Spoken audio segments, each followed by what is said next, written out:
धर्मप्राण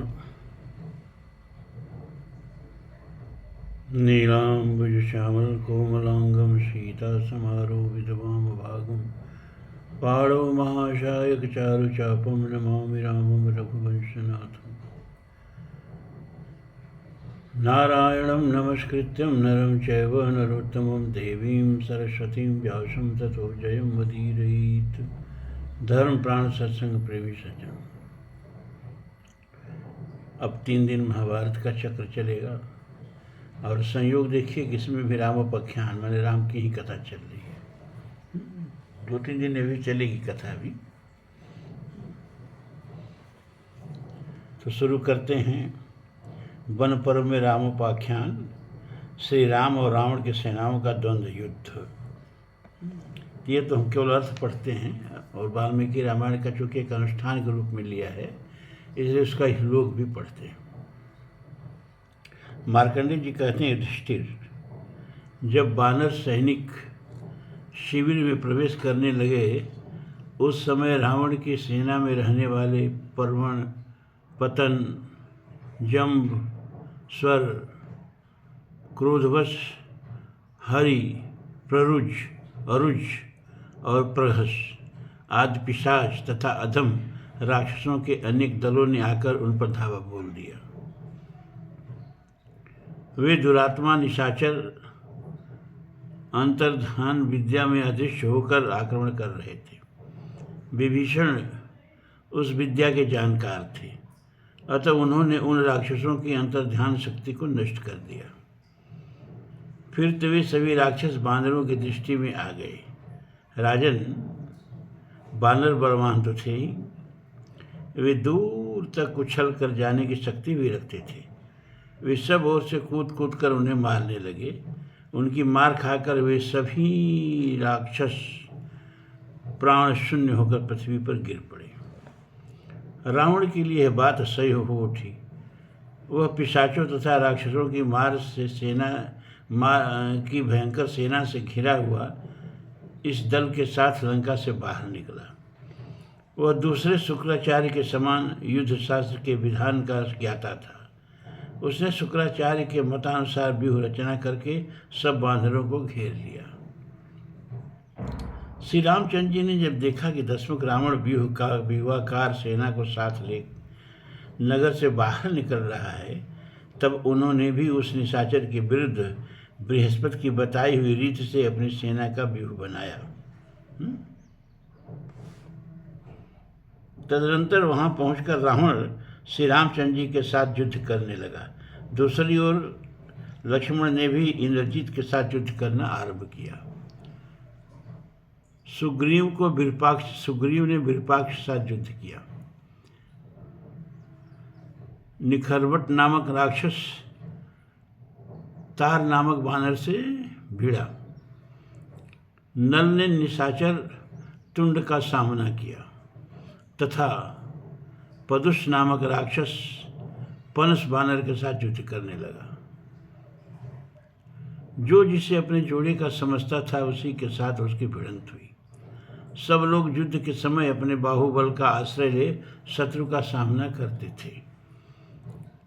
पूर्व काल में देवताओं और असुरों में जैसा भयंकर तथा रोमांचकारी युद्ध हुआ था, उसी प्रकार बानरों और निशाचरों का वह युद्ध भयानक से भयानक बढ़ता जा रहा था। वह संग्राम कायरों के भय को बढ़ाने वाला था। रावण ने शक्ति, शूल और शंख की वर्षा करके श्री रामचंद्र जी को बहुत पीड़ा दी तथा श्री रघुनाथ जी ने भी लोहे के बने हुए तीखे बाणों द्वारा रावण को अत्यंत पीड़ित किया। इसी प्रकार युद्ध के लिए उद्यत रहने वाले इंद्रजीत को लक्ष्मण ने मर्मभेदी बाणों द्वारा घायल किया और इंद्रजीत ने सुमित्रानंद लक्ष्मण को अनेक बाणों द्वारा बीत डाला। इधर विभीषण प्रहस्त पर और प्रहस्त विभीषण पर परंतु पंख युक्त तीखे बाणों की वर्षा करने लगे। उन दोनों में से कोई भी व्यथा का अनुभव नहीं करता था। बड़े बड़े असाधारण करने वाले उन बलवान वीरों को वह संग्राम इतना भयंकर था कि उससे तीनों लोकों के समस्त चराचर प्राणी भयभीत हो उठे।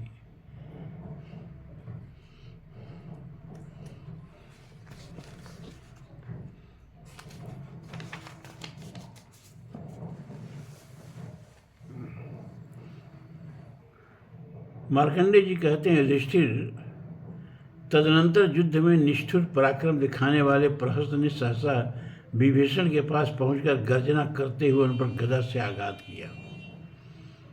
भयानक वेग वाली उस गदा से आहत होकर भी बुद्धिमान महाबाहु विभीषण विचलित नहीं हुए। वे हिमालय के समान सुस्थिर भाव से खड़े रहे। तत्पश्चात विभीषण ने एक विशाल महाशक्ति हाथ में ली, जिसमें शोभा के लिए 100 घंटियां लगी हुई थी। उसे अभिमंत्रित करके उन्होंने प्रहस्त के मस्तक पर दे मारा। विद्युत के समान वेग वाली उस महाशक्ति वेगपूर्वक आघात होते ही राक्षस प्रहस्त का मस्तक धड़ से अलग हो गया और वह आंधी के द्वारा उखाड़े हुए वृक्ष की भांति धराशायी होकर गिर पड़ा। निशाचर प्रहस्त को युद्ध में मारा देखकर धूम्राक्ष बड़े वेग से बांदरों की ओर दौड़ा।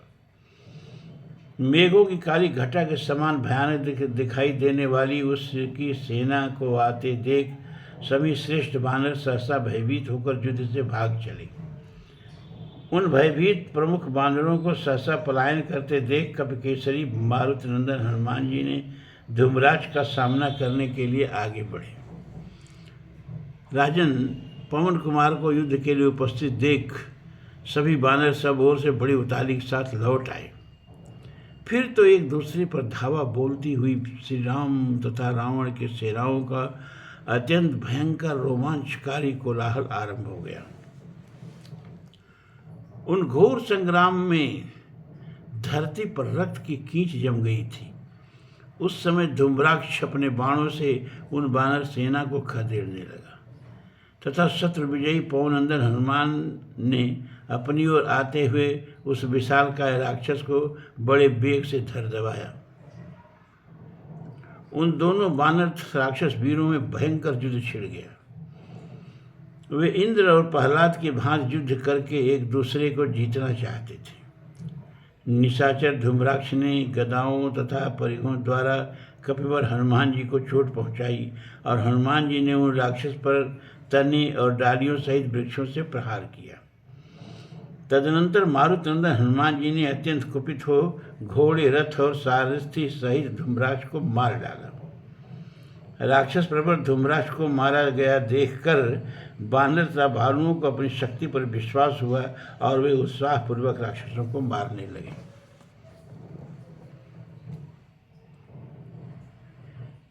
विजय से उल्लसित हुए बलवान बानर वीरों की मार खाकर राक्षस हताश हो गए और भय के मारे लंका की ओर भाग चले। मरने से बचे हुए उन निशाचरों ने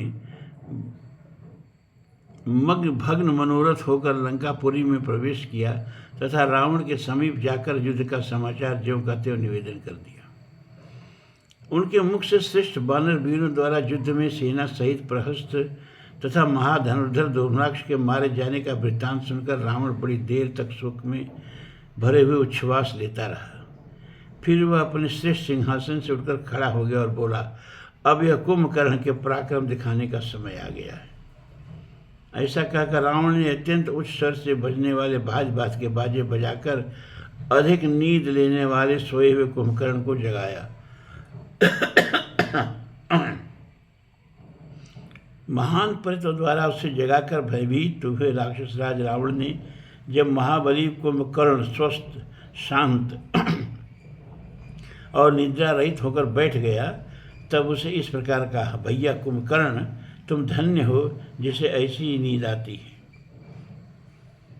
हम लोगों पर जो यह अत्यंत दारुण एवं महान भय उपस्थित हुआ है, इसका तुम्हें पता नहीं है।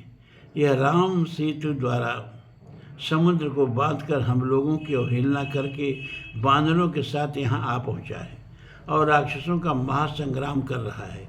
मैंने इसकी पत्नी जनक कुमारी सीता का अपहरण किया था। उसे वापस लेने के लिए ये राम महासागर पर पुल बांधकर यहाँ आया है। उसने हमारे प्रहस्त आदि प्रमुख स्वजनों को मार डाला है। शत्रुसूदन तुम्हारे सिवा दूसरा कोई ऐसा नहीं है जो उसको मार सके। बलवानों में श्रेष्ठ वीर, तुम शत्रुओं का दमन करने वाले हो। आज कवच धारण करके निकलो तथा राम आदि समस्त शत्रुओं का समरभूमि में संहार कर डालो। दूषण के छोटे भाई वज्रवेग और प्रमाथी अपनी विशाल सेना के साथ तुम्हारा अनुसरण करेंगे। वेगशाली वीर कुंभकर्ण ने से ऐसा कहकर राक्षस राज रावण ने वज्रवेग और प्रमाथी को युद्ध में क्या क्या करना है इन सब बातों को समझाया और उनके पालन का आदेश दिया। दूषण के दोनों वीर भाई रावण से तथास्तु कहकर कुंभकर्ण को आगे कर तुरंत नगर से बाहर निकले।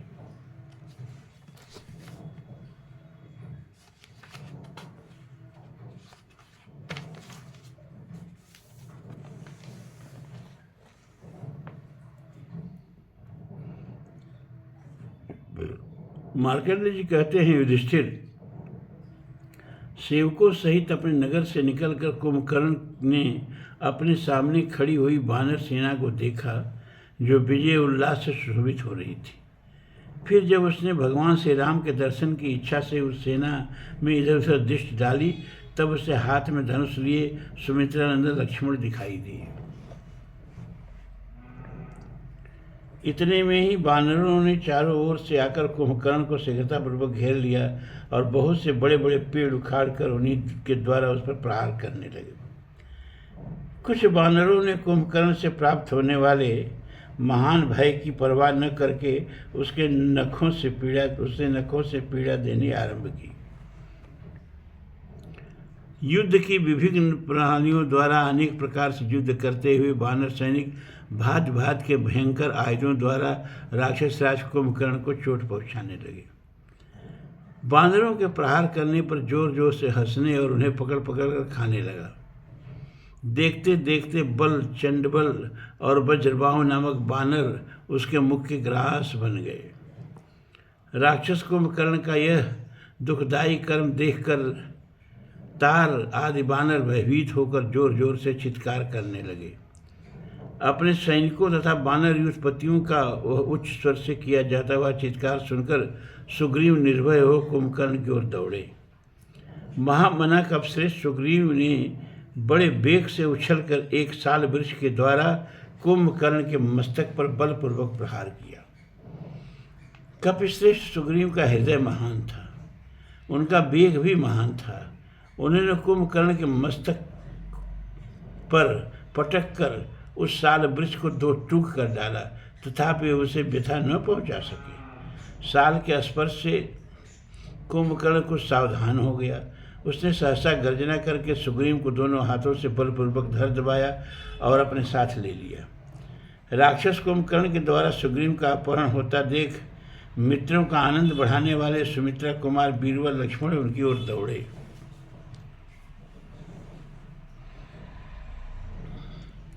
शत्रुओं का संहार करने वाले लक्ष्मण ने कुंभकर्ण के सामने जाकर उसको लक्ष्य करके सुवर्णमय पंख से शोभित एक महान वेगशाली बाण चलाया।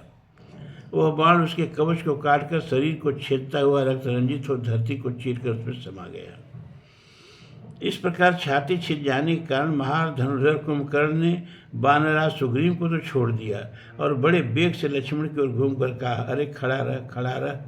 तत्पश्चात एक बहुत बड़ी शिला हाथ में लेकर वह सुमित्रानंदन लक्ष्मण की ओर दौड़ा। तब लक्ष्मण ने भी बड़ी शीघ्रता के साथ तीखी धार वाले दो छुर नामक बाण मारकर अपनी ओर आते हुए कुंभकर्ण के ऊपर उठी हुई दोनों भुजाओं को काट डाला। उनके कटते ही वह 4 भुजाओं से युक्त हो गया। उन चारों भुजाओं में भी उसने आयुध के रूप में बड़ी बड़ी चट्टानें उठा ली। यह देख सुमित्रानंदन ने अपने हाथ की फुर्ती दिखाते हुए फिर से पूर्वोक्त बाण मारकर उसकी उन चारों भुजाओं को भी काट दिया। अब उसने अपना शरीर बहुत बड़ा बना लिया। उसके अनेक पैर, अनेक सिर, अनेक भुजाएं हो गई। वह देख लक्ष्मण ने ब्रह्मास्त्र का प्रयोग किया और पर्वत समूह के समान विशाल शरीर वाले उस राक्षस को चीर डाला। जैसे महान भयंकर बिजली के आघात से शाखाओं और पत्तों सहित वृक्ष दग्ध हो जाता है, उसी प्रकार लक्ष्मण के दिव्यास्त्र से आहत होकर महापराक्रमी कुंभकर्ण रणभूमि में गिर पड़ा। वृतासुर के समान वेगशाली कुंभकर्ण को प्राण शून्य होकर पृथ्वी पर पड़ा देख सब राक्षस मारे भय के भागने लगे। अपने उन सैनिकों को इस प्रकार भागते देखकर दूषण के दोनों भाई वज्रवेग और प्रमाथी ने किसी प्रकार उन्हें रोककर खड़ा किया और अत्यंत कुपित हो सुमित्रा कुमार लक्ष्मण पर धावा बोल दिया। क्रोध में भरे हुए वज्रवेग और प्रमाथी को अपनी ओर आते देख लक्ष्मण ने बड़े जोर से सिंहनाद किया और उन दोनों की गति को बाणों द्वारा रोक दिया। युधिष्ठिर, फिर तो दूषण के भाइयों तथा बुद्धिमान लक्ष्मण में ऐसा भयंकर युद्ध हुआ जो रोंगटे खड़ा कर देने वाला था। लक्ष्मण उन दोनों राक्षसों पर बाणों की भारी वर्षा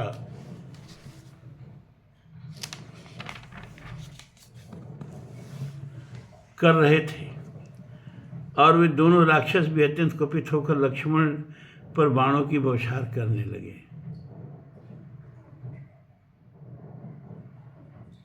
इस प्रकार वज्रवेग, प्रमाथी और महाबाहो लक्ष्मण का वह भयंकर संग्राम 2 घड़ी तक अबाध गति से चलता रहा। इस बीच में वायुनंदन हनुमान जी ने पर्वत का शिखर हाथ में लेकर वज्रवेग नामक राक्षस के ऊपर आक्रमण किया और उसके प्राण ले लिए।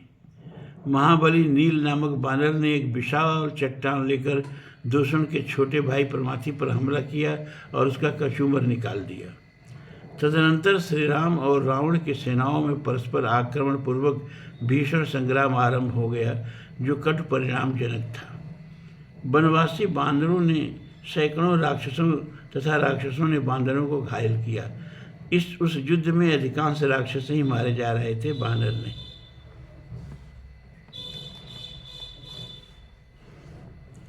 युधिष्ठिर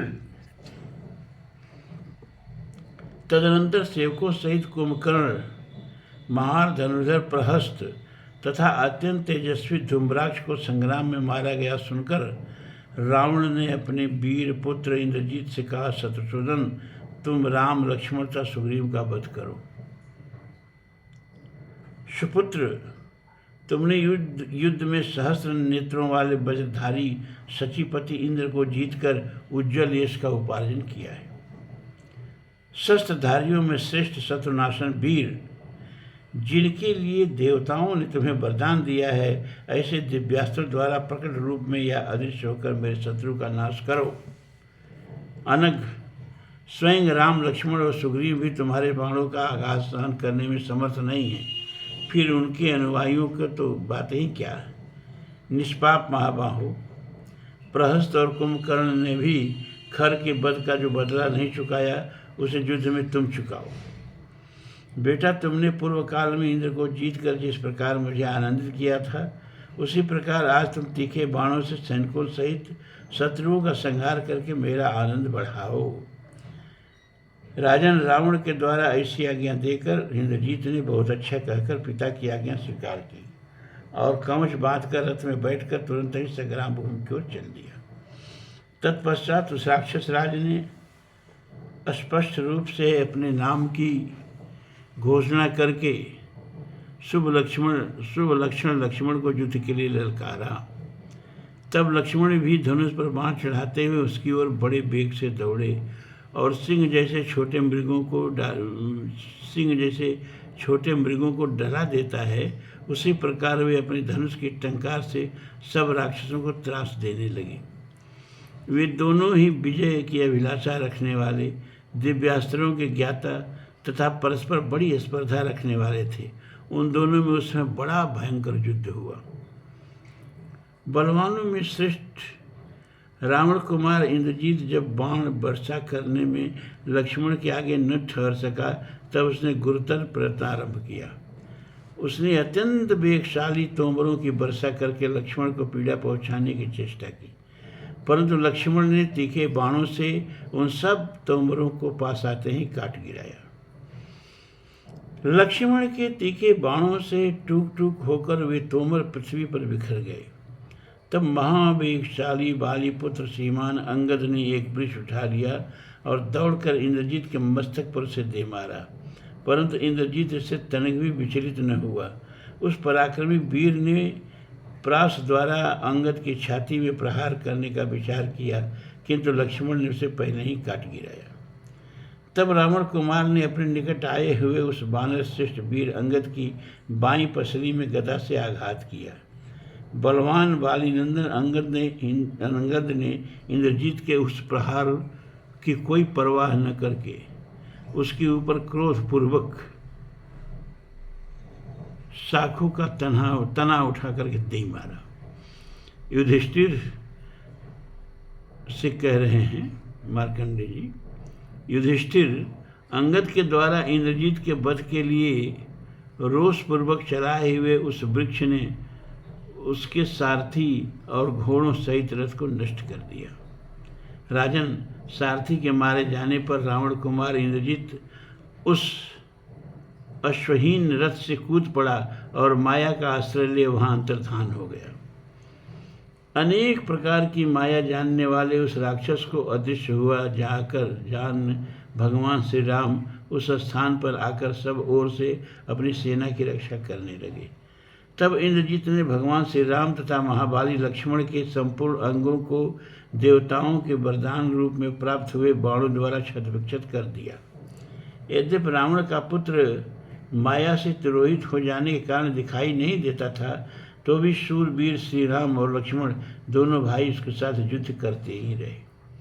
इंद्रजीत ने पुरुषों में सिंह के समान पराक्रमी उन दोनों भाइयों के समस्त अंगों में रोषपूर्वक सैकड़ों और हजारों बाणों की वर्षा की। बानरों ने देखा कि राक्षस छिपकर निरंतर बाणों की झड़ी लगा रहा है। तब वे हाथ में बड़ी बड़ी सेनाएं लिए आकाश में उड़ गए और उसकी खोज करने लगे। रावण कुमार अपनी माया से आवृत होने के कारण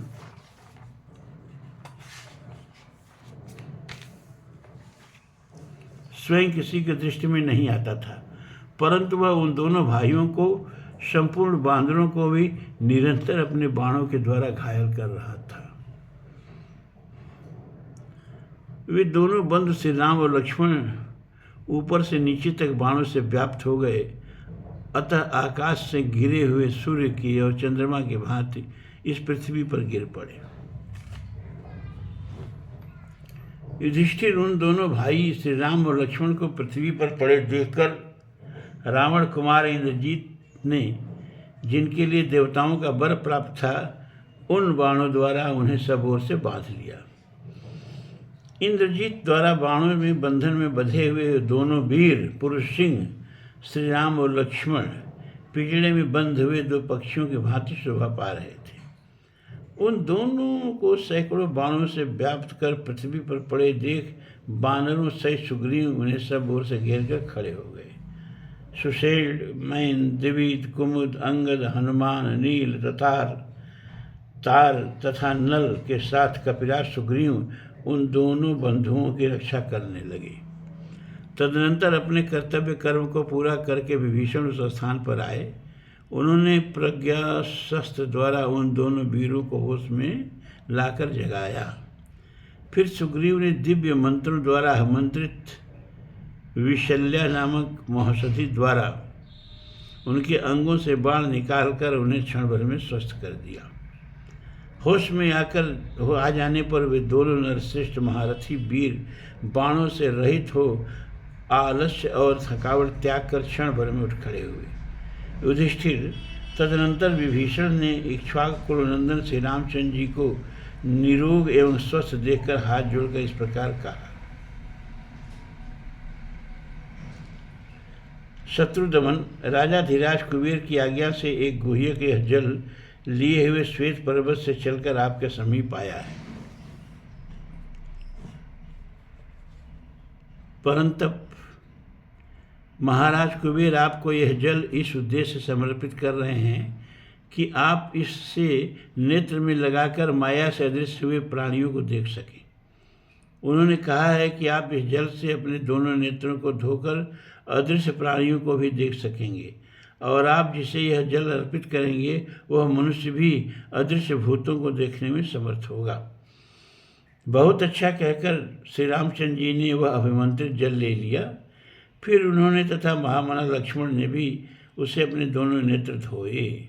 सुग्रीव, जाम्बवान, हनुमान, अंगद, मैन, दिवि तथा नील आज सभी प्रमुख वानर वीरों ने उस जल से अपनी अपनी आंखें धोई। युधिष्ठिर, जैसा विभीषण ने बताया उसका वैसा ही प्रभाव देखने में आया। इन सब की आँखों से क्षण भर में आती अतीन्द्रिय वस्तुओं का साक्षात्कार होने लगा। इंद्रजीत ने उस दिन युद्ध में जो पराक्रम कर दिखाया था, अपने उस वीरोचित कर्म को पिता से बताकर वह पुनः युद्ध के मुहाने की ओर लौटने लगा। उसे क्रोध में भरकर पुनः युद्ध की इच्छा से आते देख विभीषण की सम्मति से लक्ष्मण ने उस पर धावा किया। इंद्रजीत विजय के उल्लास से शोभित हो रहा था। अभी उसने नित्य कर्म भी नहीं किया था। उसी अवस्था में सचेत हुए लक्ष्मण ने कुपित होकर उसे मार डालने की इच्छा से उस पर बाणों द्वारा प्रहार करना आरंभ किया। वे दोनों एक दूसरे को जीतने के लिए उत्सुक थे। उस समय उनमें इंद्र और प्रहलाद की भांति अत्यंत अद्भुत तथा आश्चर्यजनक युद्ध होने लगा। इंद्रजीत ने तीखे तथा मर्मभेदी बाणों द्वारा सुमित्रा कुमार लक्ष्मण को बीत डाला। इस प्रकार लक्ष्मण ने भी अग्नि के समान दाहक स्पर्श वाले तीखे सहायकों द्वारा रावण कुमार इंद्र को घायल कर दिया। लक्ष्मण के बाणों की चोट खाकर रावण कुमार क्रोध से मूर्छित हो उठा। उसने उनके ऊपर विषधर सांपों के समान विषैले 8 बाण छोड़े।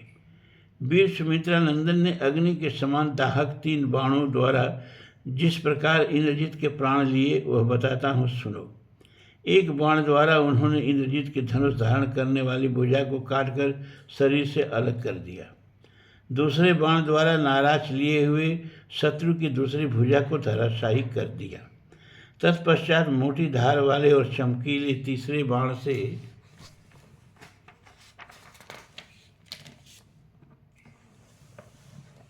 उन्होंने सुंदर नासिका और शोभा वाली कुंडलों से विभूषित शत्रु के मस्तक को भी धड़ से अलग कर दिया। भुजाओं और कंधों के कट जाने से उसका धड़ बड़ा भयंकर दिखाई देता था। इंद्रजीत को मारकर बलवानों में श्रेष्ठ लक्ष्मण ने अपने अस्त्रों द्वारा उसके सारथी को भी मार गिराया। उस समय घोड़ों ने उससे उस ही खाली रथ को लंकापुरी में पहुंचाया। रावण ने देखा मेरे पुत्र का रथ उसके बिना ही लौट आया है। तब पुत्र को मारा गया जानकर भय के मारे रावण का मन उद्भ्रांत हो उठा। वह शोक और मोह से आतुर होकर विदेह नंदिनी सीता को मार डालने के लिए उद्यत हो गया। दुष्टात्मा दशानन हाथ में तलवार लेकर अशोक वाटिका में श्री रामचंद्र जी के दर्शन के लालसा में बैठी हुई सीता जी के पास बड़े वेग से दौड़ गया। दूषित बुद्ध वाले उस निशाचर के इस पापपूर्ण निश्चय को जानकर मंत्री अविंद ने समझा बुझाकर उसका क्रोध शांत किया। किस युक्त से उसने रावण को शांत किया यह बताता हूँ। राक्षस राज, आप लंका के समुज्ज्वल सम्राट पद पर विराजमान होकर एक अबला को न मारें। यह स्त्री होकर आपके बस में पड़ी है, आपके घर में कैद है। ऐसी दशा में तो यह मरी ही हुई है। इसके शरीर के टुकड़े टुकड़े कर देने से ही इसका वध नहीं होगा, ऐसा मेरा विचार है। इसके पति को ही मार डालिए। उसके मारे जाने पर यह स्वतः मर जाएगी। साक्षात इंद्र भी पराक्रम में आपके समानता नहीं कर सकते। आपने अनेक बार युद्ध में इंद्र सहित संपूर्ण देवताओं को भयभीत किया है। इस तरह अनेक प्रकार के वचनों द्वारा अविंद ने रावण का क्रोध शांत किया और रावण भी उसकी बात मान ली। फिर उस निशाचर ने युद्ध के लिए प्रस्थान करने का निश्चय करके तलवार रख दी और आज्ञा दी, मेरा रथ तैयार किया जाए। अब अगला अध्याय जो है कल होगा, राम और रावण का युद्ध तथा रावण का वध। आज अब इतना ही। ओम पूर्णमदः पूर्णमिदं पूर्णात् पूर्णमुदच्यते पूर्णस्य पूर्णमादाय पूर्णमेवावशिष्यते। सर्वे भवन्तु सुखिनः, सर्वे सन्तु निरामयाः, सर्वे भद्राणि पश्यन्तु, मा कश्चित् दुःखभाग् भवेत्। अस्दो मा सद्गमय, तमसो मा ज्योतिर्गमय, मृत्योर्मा अमृतं गमय। ओम शांति शांति शांति। ओम।